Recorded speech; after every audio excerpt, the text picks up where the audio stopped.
Nakatanggap ng ulat ang Bangko Sentral ng Pilipinas tungkol sa kumakalat na pekeng 1,000 peso polymer bill. Ayon sa BSP, mahirap gayahin ang tunay na polymer banknote dahil sa makinis nitong plastic texture, embossed prints at malinaw na transparent window.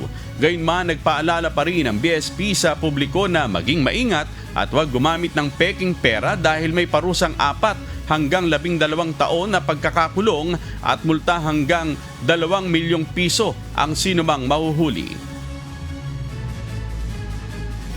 Hirap yung mga counterfeiter na gayahin yung ating pera. And nung hinawakan namin yung pera, talagang halata siya na peke. Unang-una dahil paper yung ginamit. So pag hinawakan mo papel na papel siya, hindi siya smooth.